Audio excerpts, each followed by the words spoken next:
Oi, turma, do livro O Céu e o Inferno, Allan Kardec, capítulo 3, O Céu, no item 18.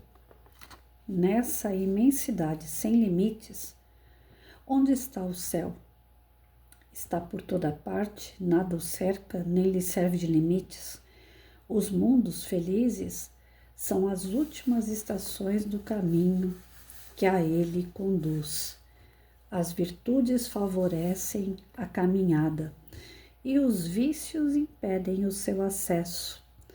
Ao lado desse quadro grandioso que povoa todos os recantos do universo, que dá uma finalidade, uma razão de ser a todas as coisas da criação, como é pequena e mesquinha a doutrina que circunscreve a humanidade num imperceptível ponto do espaço, que nolo mostra começando num determinado instante para igualmente acabar um dia com o mundo que a carrega. Tudo isso apenas num minuto dentro da eternidade. Como é triste, fria e glacial essa doutrina quando nos apresenta todo o resto do universo antes, durante e após a existência da humanidade terrena, sem vida, sem movimento, como um imenso deserto mergulhado no silêncio. Como é desesperador ao figurarmos um pequeno número de eleitos entregues à contemplação perpétua, enquanto a maioria das criaturas é condenada ao sofrimento sem fim. Como é pungente para os corações amorosos a barreira que ela coloca entre os mortos e os vivos. As almas felizes dizem, só pensam na sua felicidade, e aquelas que são infelizes somente nas suas penas. É de admirar que o egoísmo reine sobre a terra, quando nos mostra no próprio céu? Como, pois, é estreita a ideia que ela nos oferece da grandeza, do poder e da bondade de Deus. Mas como é sublime, ao contrário, a que o Espiritismo nos proporciona. Como a sua doutrina engrandece os conceitos, alarga o pensamento. Quem nos diz, porém, que ela é verdadeira? Primeiramente a razão, em seguida a revelação, depois sua concordância com o desenvolvimento da ciência. Entre duas doutrinas, em que uma diminui e a outra amplia os atributos de Deus, uma está em desacordo e a outra em harmonia com o progresso. Uma permanece no passado e a outra marcha para o futuro. O bom senso nos diz de que lado está a verdade, que diante das duas, cada um, no seu fórum íntimo, consulte as suas aspirações e uma voz interior lhe responderá.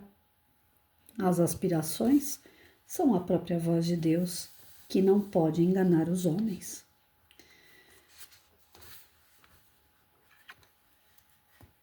Então, assim,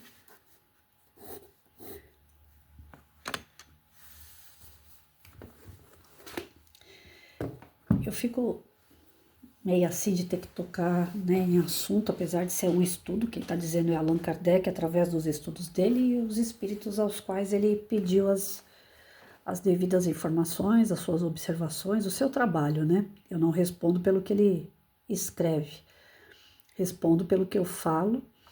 E assim, quando se fala de outras religiões, eu fico com o pé atrás porque a gente tem que respeitar, né? Vocês devem ter visto que eu fiquei até vermelha. A gente tem que respeitar, né? Cada um acredita naquilo que se sente feliz, naquilo que se sente bem. Se está fazendo bem, é válido. Até porque a gente estuda o tempo todo que cada pessoa está num grau de evolução. Cada espírito compreende a vida de uma maneira diferente do outro. Então, é lógico que dentro da doutrina a qual eu acredito, e estou nela porque acredito nela, eu me sinto balsamizada, eu me sinto feliz de saber que eu não vou estar nem no inferno eternamente e também não vou sair daqui um espírito puro de uma hora para outra, que tudo é um processo, hora a gente cai, hora a gente levanta, hora a gente aprende, continua, tem hora que a gente não aprende pelo amor, aprende pela dor, e que tudo aquilo que acontece em nossa volta sempre vai ser para o nosso melhor, porque Deus quer para a gente sempre o melhor. Nós somos filhos do Criador. Quando Jesus chegou aqui e disse, nós somos capazes de fazer tudo o que ele fez e muito mais, eu fui a primeira que, quando li isso pela primeira vez, falei, Jesus deve ter bebido um pouquinho demais de vinho esse dia, né? Aonde é que eu vou ter condições de fazer o que ele fazia e muito mais? Então, assim, eu que sou Santo Tomé, eu apanhei muito para entender essa frase. Hoje, um pouquinho, né, com um pouquinho mais de conhecimento, eu tenho buscado dentro, até mesmo da ciência espírita, que eu não entendo muita coisa, mas eu tenho buscado lá respostas para esse tipo de afirmação, né? Nós somos centelhas de Deus, nós somos a criação, a sua imagem e semelhança. A sua imagem e semelhança, Deus não é humano. Então, quando se diz imagem e semelhança, não é imagem e semelhança física, é imagem e semelhança de acordo com esse fluido cósmico que a gente não consegue determinar, porque ele é infinito, porque ele foge ainda da nossa compreensão humana. E ali dentro daquela grandeza é que se faz as migalhinhas, né?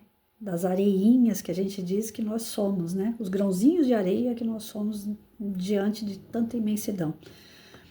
Então, enfim, eu já não me enxergo mais como a filha de Deus, braço, perna. Eu me enxergo, apesar de estar no corpo físico, eu não me enxergo mais assim. Eu me enxergo como se eu fosse realmente aquela centelhinha, um trocinho de nada, que está buscando a sua evolução através da razão, através da vontade, através do pensamento, que é como Deus age com a gente.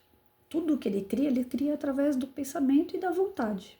Ele pensa, tem vontade e cria, manipulando fluidos, desenvolvendo através de fluidos novos tipos de fluidos e semimateriais, materiais, até constituírem aquilo que a gente está vendo no nosso corpo físico aí, desde do mineral até o hominal. E as coisas criadas pelo homem, né? Que nós somos co-criadores, como o próprio Jesus disse, nós somos capazes de fazer tudo o que ele fez e muito mais, ou seja, Jesus criou, ajudou a criar o planeta Terra. E nós estamos contribuindo com essa criação. Muitas das vezes a gente não contribui, né? Porque a gente mais estraga do que arruma. Mas existem muitas coisas boas, avanços na ciência. Como outro dia a gente estava numa live e eu ainda citei isso. Eu vi um vídeo e no vídeo estava escrito, né, que já está havendo uma possibilidade de mexer nos genes, de forma que crianças não vão vir mais com síndrome de Down. E a gente sabe que a síndrome de Down, como o autismo e outras comorbidades, são necessárias no planeta de prova e expiação. Como a gente está saindo desse planeta de prova e expiação e entrando em regeneração, o síndrome de Down não faz mais sentido ter lá na frente. Para que vir com uma comorbidade desse tipo, né, com uma mudança genética que traz uma certa limitação para uma pessoa, sendo que ela vai estar livre disso, né? Se ela vai estar melhor enquanto espírito. Não tem necessidade de sofrer se já aprendeu pelo amor. Então, o que a gente vê é assim, que a doutrina, ela balsamiza, ela explica, ela traz pra gente algumas provas de que a gente não tá aqui no planetinha só para ficar contemplando a Lua, Saturno, Júpiter. O homem foi a Marte, o homem descobriu um satélite natural, o homem descobriu que tem um sistema fora do nosso sistema, que existem outras galáxias. Então, não é só para ficar contemplando.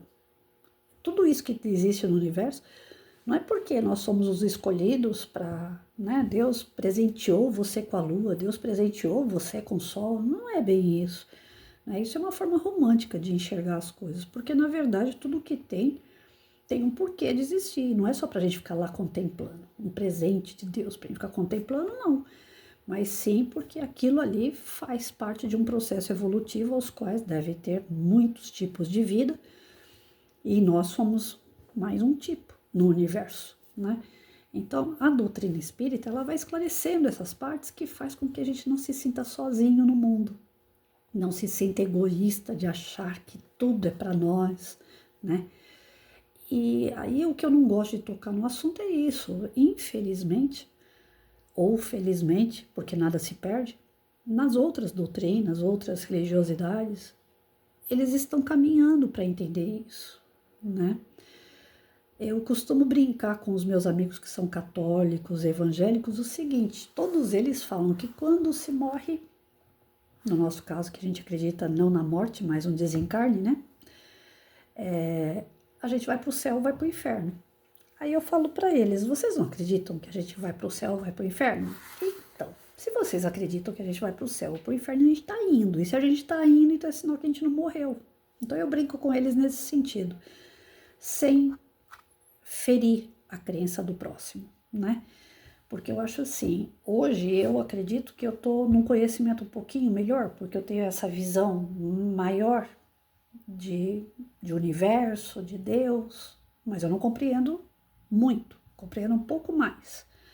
Eu tirei aquele Deus humanizado na minha cabeça, que se parecia com Papai Noel, um homem velho, de barba, com alguma bengalinha na mão, que tem dedos, que tem mãos, que tem braços, né? Porque sempre a gente fala, Deus vai botar a mão, Deus vai te abraçar, né? Então, de tanto falar de Deus dessa forma humanizada, fica parecendo que a imagem e semelhança que se diz de Deus é a imagem nossa, né? Física.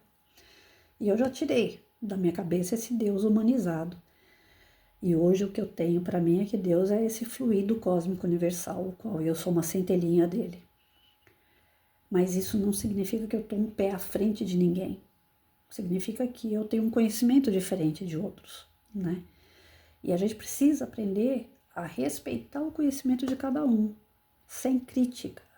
E a forma que foi abordado o texto, da forma que eu compreendi, né? Porque que nem a gente tem aquela frase que fala assim, eu sou responsável pelo que eu falo, não sou responsável pelo que o outro entende. Então, se eu entendi corretamente o que ele escreveu, fica um tanto quanto um ataque às doutrinas que não chegaram no pé que a doutrina espírita chegou, de abranger o universo de uma outra forma, as vidas de uma outra forma.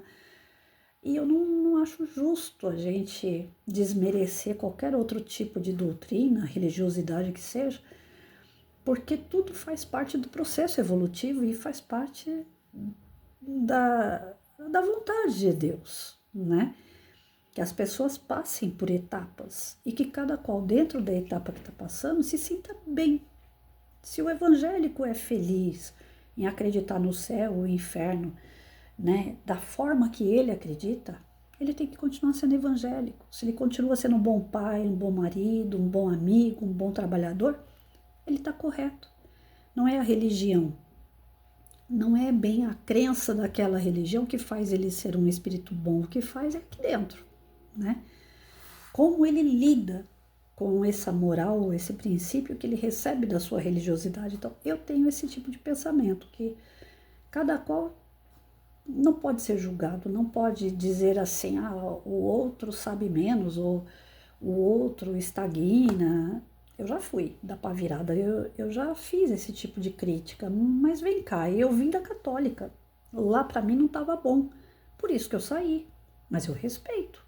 Toda vez que eu viajo, eu gosto de entrar numa igreja, eu gosto de sentar lá, fazer minhas orações, eu me sinto bem dentro da igreja.